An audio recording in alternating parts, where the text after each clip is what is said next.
jadi sebuah jaminan hidup untuk setiap orang yang percaya kepada Dia.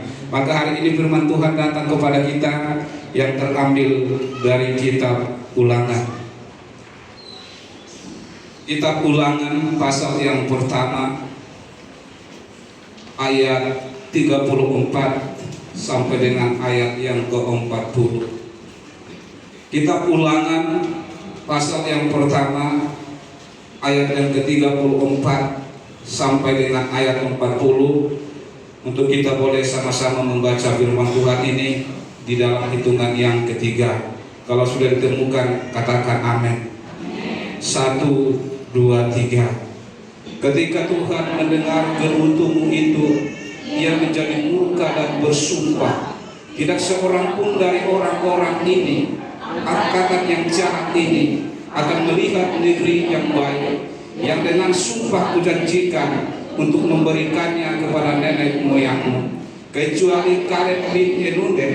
Dialah yang akan melihat negeri itu, dan kepadanya dan kepada anak-anaknya akan kuberikan negeri yang dijanjikan itu, karena dengan sepenuh hati ia mengikuti Tuhan.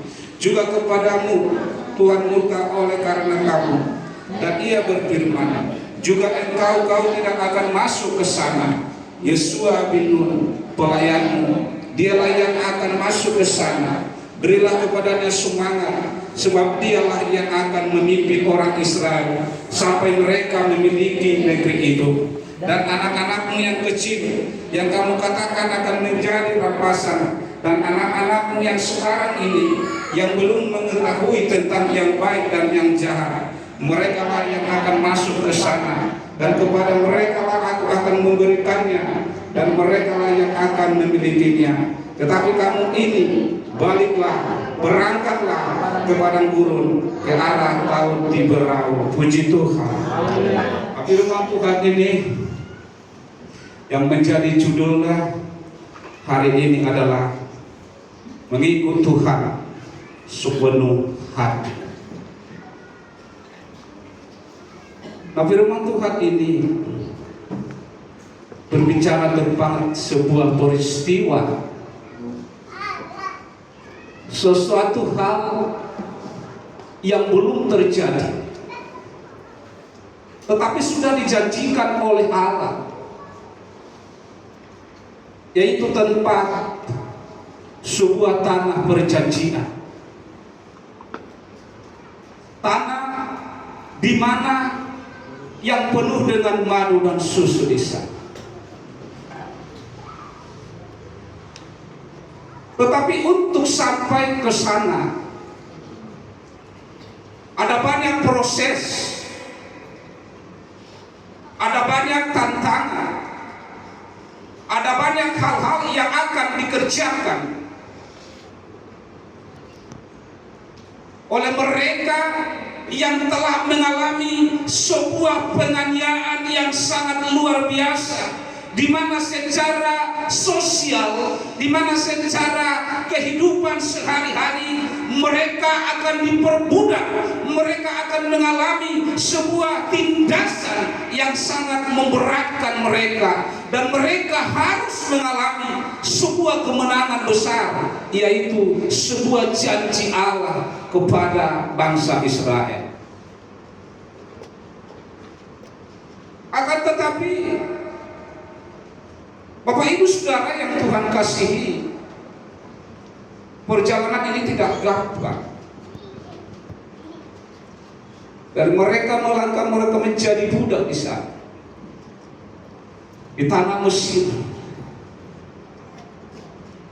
Tetapi Allah akan melakukan sebuah terobosan baru, sebuah di mana penyelamatan itu akan dinyatakan bagi mereka sebagai bangsa yang akan Tuhan pilih, yang Tuhan jadikan menjadi seorang bangsa, menjadi bangsa pemenang. Maka Allah akan mengutus Musa untuk membawa bangsa ini, sekalipun akan banyak perjalanan kehidupan yang akan dialami oleh seorang hamba Tuhan. yang pada endingnya bahwa dia tidak dapat menikmati tanah perjanjian itu. Miris gak kalau kita tak mulai, tetapi kita tidak mendapatkan. Tetapi yang kita alami adalah sebuah hukuman dan sebuah hal yang sangat tragis. Sebagai manusia, kita mungkin tidak terima. Asa orang mulai, orang bangun. Saya yang berkorban di sana, kok saya tidak mendapatkan? Tetapi ini adalah janji Tuhan yang tidak seorang pun dapat menghalangi dan membatalkan ini, karena ini adalah hak prerogatif Allah, penuh sebuah keilahian di sana untuk Tuhan jadikan bahwa Allah berbicara, tak seorang pun yang bisa untuk mengganggunya. Kelahiran Yesus, Natal, adalah surga berbicara. Surga mendengar tentang sebuah jeritan manusia.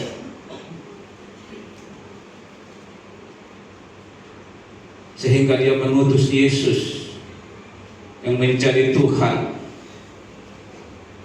dan dia akan mau mengalami sebuah proses menjadi terendah untuk menjawab jeritan orang-orang di dalam dunia ini yang penuh dengan dosa, untuk membawa sebuah perubahan di dalam hidup mereka agar orang-orang ini menjadi orang-orang yang terselamatkan.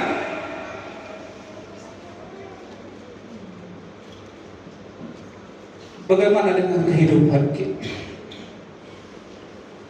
Perjalanan mereka menuju tanah perjanjian itu mengalami banyak tantangan. Walaupun Tuhan begitu dekat dengan bangsa, Allah selalu menyertai mereka. Pada malam hari Allah memberikan tiang panas. Pada siang hari Allah memberikan mereka tiang awan. Ketika mereka mengalami kelaparan, Allah memberikan manna ke sana. Ketika mereka kekurangan daging, Allah memberikan burung puyuh ke sana untuk menjadi makanan mereka.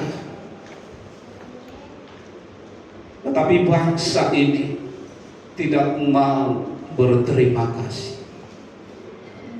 Bangsa ini kerjanya hanya memberontak, menggerutu, seperti firman Tuhan ayatnya yang ke-34. Menggerutu itu adalah kesal, ngomel. Kalau ini apa kayak datang ngomel aja, tak kiasok sampai. Itulah menggerutu. Secara rohani tidak puas. Tuhan sudah menyediakan segala sesuatunya, telah disediakan penuh. Waktu mereka kedinginan, diberikan tiang api. Waktu mereka panas, diberikan tiang awan. Artinya Allah selalu hadir di dalam kehidupan mereka, menuntun mereka, membawa mereka dari perbudakan dosa, membawa mereka menjadi orang-orang yang telah terselamatkan. Tetapi bangsa ini, bangsa Israel, selalu memberontak, beruntung. Asal dia doa Musa. Jadi alami umutumuk di dasi do si Musa be raksa putanokan. Belajar doi. Soal sosai do be ngamanga langsung dia do Musa. Jadi marahlah dia. Dipukulnya lah gunung itu. Sebenarnya Allah sudah berbicara, kamu jangan memukul gunung itu. Cukup kamu hanya berbicara saja, supaya gunung itu memancarkan air. Jadi Musa kesal menghadapi orang-orang ini. Jadi nota baca pendeta kesal Allah diulankan. Sementara kita tidak mengaca diri kita. Jangan kalian bikin hamba-hamba Tuhan itu menjadi kesal. Dia pun nanti gawinang ada bagi Yesus anu gawe murkami, gawe merdosai kami rupanya. Kira-kira seperti itu. Jadi inilah permulaan bahwa Allah membuat sebuah perhitungan bagi mereka yang selalu menggerutu, bagi mereka yang selalu memberontak, bagi mereka yang mengikut Tuhan setengah-setengah. Sepenuh hati itu berarti full, tidak setengah, tidak musiman. Unang ko molonungan akal roh. Jadi gabi Kristen napas, Natal dan Paskah. Alai sudah kadang semua di akana roh akan negara jodoh kadang yang kita bantu. Tetapi mengikut Tuhan itu harus sepenuh hati, karena inilah janji Tuhan kepada Kaleb menjadi seorang pengintai yang telah diutus oleh Musa. Dari 12 suku hanya 2 yang sampai ke tanah perjanjian. Hanya 2 yang memberitakan dengan iman. Hanya 2 yang mampu melakukan sebuah hal untuk memenangkan bangsa Israel. Kalau Tuhan sudah berbicara, yang masuk ke dalam tanah perjanjian itu adalah Kaleb, Musa, dan anak-anak yang tidak tahu yang jahat dan yang baik. Di polos dan aku, dan itu surat pemandangan itulah yang sampai ke sana. Menurut firman Tuhan ini, apa sih rahasia Kaleb? Kenapa Allah begitu memperhitungkan Kaleb menjadi seorang pengintai yang Tuhan percayai untuk menduduki tanah perjanjian itu? Kenapa tidak Musa yang sudah berulang kali bahkan membawa bangsa itu menghadapi Firaun, bahkan melakukan sebuah terobosan, bahkan mengajak orang-orang itu waktu di dalam perbudakan, tetapi Musa lah sesungguhnya yang sampai ke tanah Kanaan. Kenapa Kaleb? Karena Kaleb mengikut Tuhan itu sepenuh hati. Puji Tuhan. Haleluya. Ini sebuah rahasia yang harus dialami oleh orang-orang percaya di akhir zaman. Mengikut Tuhan itu bukan hanya perkataan, tetapi sebuah tindakan. Walaupun kadang yang kamu berikan itu tidak diketahui oleh orang. Bagaimana kalian berjalan, senantiasa dia akan membuat sebuah jawaban yang pasti, di mana dia akan memberikan kepada orang-orang di sana. Walaupun mereka menghadapi manusia-manusia suku enak di sana yang raksasa, tetapi dia tidak pernah memberitahukan hal-hal yang aneh.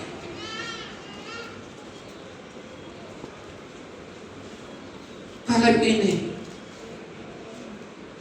akan dipilih oleh Tuhan yang mampu dan yang diberikan Allah untuk menduduki yaitu tanah Kanaan, yaitu pegunungan Hebron. Walaupun dia bahwa 10 malian mutual Tuhan, dia tidak berkata. Anu dipilih nuksa nasigai bagi-bagi lo tanah. Ini yang bagaimana pegunungan, gunung maha penginata. Tetapi Kaleb membuat sebuah pikiran manusia itu, pegunungan itu menjadi sebuah gambaran tantangan. Jadi orang Kristen itu harus penuh dengan tantangan. Banyak orang yang datang kepada Tuhan berapi-api, tetapi ketika datang masalah tantangan langsung jatuh. Banyak. Apa yang membuat? Karena mereka tidak suka tantangan. Mereka tidak suka, yaitu pegunungan. Tetapi Kaleb bahwa dia berumur 85 tahun, 45 tahun dia menunggu itu, dan janji Allah dinyatakan kepada dia dan diberikan sebuah pegunungan. Tetapi semangat kerohanian dia dan hal-hal yang dia alami di dalam hidupnya, walaupun secara jasmani, secara lahiriah dia sudah tua, tetapi iman dia menjadi iman yang pantang menyerah. Jadi orang-orang yang percaya kepada Tuhan, Natal ini menjadi sebuah bahagian orang-orang percaya, karena Yesus telah menjamin seluruh kehidupan kita. Maka yang menjadi persoalan hari ini bahwa menjadi sebuah waktu ada perayaan Natal, yang ada adalah gerutu. Eliling mengulang. Berarti seperti apa yang pakai nuansa urbanika, eliling mengulang. Kita ini kan mau Natal, menyambut Yesus. Apa yang sampai tubal, listipo, marmeka, pakai nuansa, sia-sia saya hanya menggerutu saja, seperti bangsa Israel, tidak pernah puas. Nah, hal-hal menggerutu inilah yang harus kita hilang. Menunggu, termasuk saya, menunggu ini sebuah pekerjaan yang sangat memberatkan sekali. Ilmu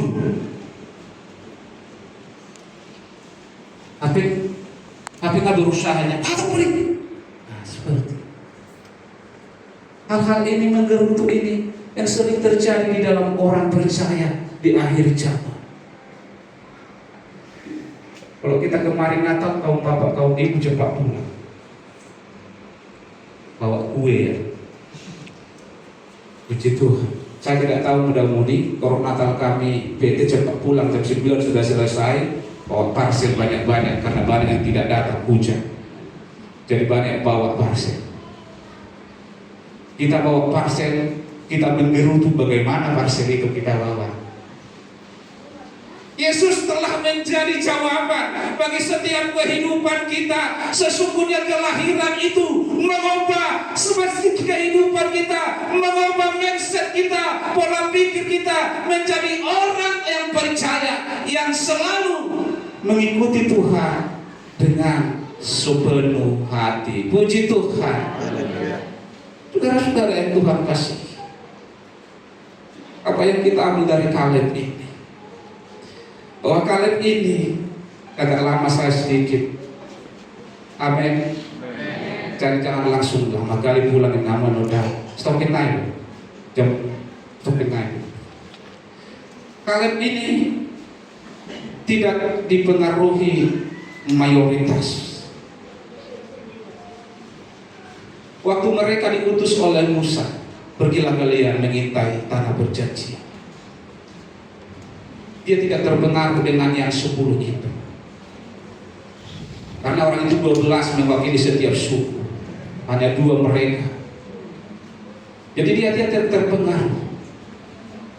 Dia tetap berjalan, dia tetap memberitakan, dan dia tetap berangkat dan pulang dengan iman. Walaupun mereka mengalami banyak tantangan di sana, gejolak, tetapi dia hidup dengan iman. Dia tidak terpengaruh. Mereka tidak terpengaruh. Apa yang dia tengok, yang dia lakukan. Tetapi ke-10 itu gagal. mereka ketakutan. Mereka sudah duluan ciut. Jadi orang Kristen yang duluan ciut, ini banyak gagal. Tujuan kita kan ada satu hal. Tujuan kita mengikut Tuhan ada, bukan hanya hari hidup ini saja, bukan hanya tahun ini saja, tetapi sesungguhnya ada janji Allah yang telah Tuhan janjikan bagi kita. Tetapi kalau kalian tetap berdiri teguh, gambaran bagi kita, kita adalah orang-orang yang sudah dipilih oleh Tuhan. Ada waktu perjalanan kehidupan kita untuk kita boleh melihat oleh firman Tuhan yang telah dipercayakan Tuhan kepada kita, supaya kita jangan mundur. Haleluya. Tetaplah berjalan, bahwa janji Tuhan akan dinyatakan. Walaupun banyak tantangan, walaupun banyak pegunungan yang kita hadapi, tetapi janji Allah itu harus kita lakukan, sebagaimana kalian telah dipilih dan ditentukan oleh Allah untuk menduduki tanah perjanjian bersama dengan keturunannya, karena kalian tetap hidup mengikut Tuhan dengan sepenuh hati. Dan yang kedua adalah kalian tidak goyah oleh situasi, tetapi kalian fokus pada Tuhan. Ya, ada bilang TikTok ini, halo Eda, halo, kan dok jauh dari liturgi, bahasa ya, aku BG marmuan sarun nah marmuan saricam. Tangan bajuku babicam baju ida asahan itu tahu babicam, apalagi bicam los ando nang liran nabe kira-kira semuanya situasi. Jangan mudah diganggu oleh situasi apapun, waktu apapun yang menimpa hidupmu. Sekalipun engkau tidak memiliki pakaian lagi, sekalipun engkau mengalami banyak hal-hal, mungkin itu penyakit, masalah di tengah-tengah kehidupanmu, sampai hari ini kamu tidak bisa menerima jawaban, tetapi percayalah bahwa Tuhan akan menyertai engkau sampai akhir zaman. Puji Tuhan. Karena banyak orang mengikut Tuhan ini dengan situasi. Memang ada gue mendengarnya yang nempola saya marmuansa narwaku alai lastor aku marmuansa tambah bajuku kan, tambah bajunya kayak nanta kalau lido unak sampai tergade ade itu dah nggak apa-apa. Alai nggak bisa tergade lo nggak orang nggak dah. Situasi itu kadang merusak kita, mengganggu kita, mengubah kehidupan kita menjadi tidak berdaya oleh karena keadaan zaman, oleh karena keadaan persoalan di tengah-tengah keluarga, di tengah-tengah kehidupan secara pribadi, sehingga membuat kita tidak fokus kepada Tuhan.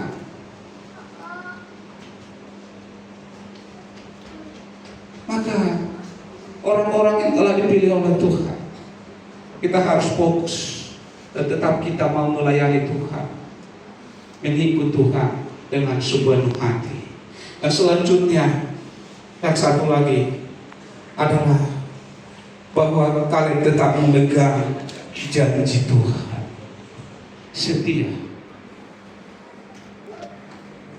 Kesetiaan ini yang sangat-sangat tidak bisa dipegang oleh manusia.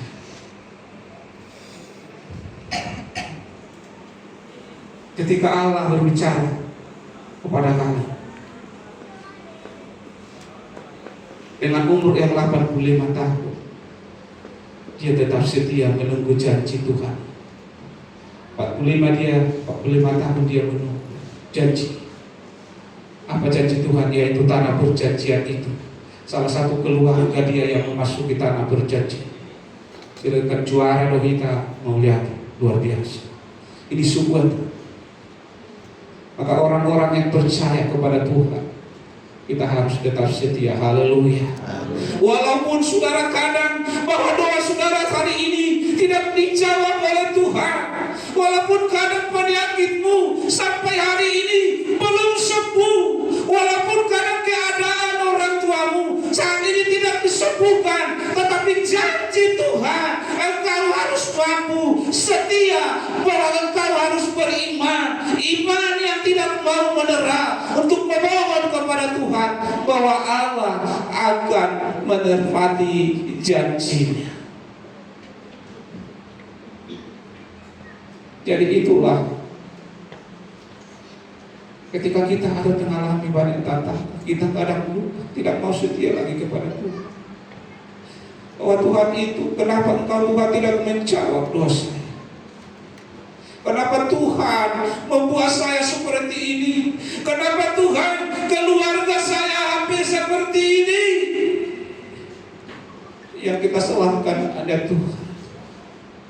Tapi pernahkah kita merasa dalam diri kita, karena kita kadang tidak setia kepada Tuhan, kita mengikut Tuhan itu tidak sepenuh hati. Maka hari ini 4 hari lagi kita merayakan kelahiran Yesus. Saya percaya jemaat kita, kaum bapak, kaum ibu semuanya penuh dengan sukacita. Amin. 10 hari lagi kita akan mengakhiri tahun ini. Perjalanan kehidupanmu, engkau mengalami semua pengalaman bersama dengan Tuhan. Jangan engkau melihat ke belakang, tetapi lihatlah ke depan, bahwa janji Allah akan dinyatakan. Hari-hari kita mencari hari-hari yang penuh harapan. Pengalaman-pengalaman kita di hari-hari yang lewat jangan pernah engkau ingat. Mari kita fokus datang kepada Tuhan, bahwa janji Allah tidak pernah terlambat. Dia akan menepati tepat pada waktunya. Haleluya. Maka hari ini Bapak Ibu Saudara, apapun yang menjadi masalah, persoalan, perjalanan kehidupan, dan mungkin engkau tidak setia kepada Tuhan, atau engkau tidak sepenuh hati mengikut Tuhan, hari ini berjanjilah dengan Tuhan, Dia akan menghampiri. Ketika engkau mengalami sebuah persoalan, datanglah kepada Tuhan, janji Tuhan akan dinyatakan. Haleluya. Haleluya. Kita semua bangkit berdiri.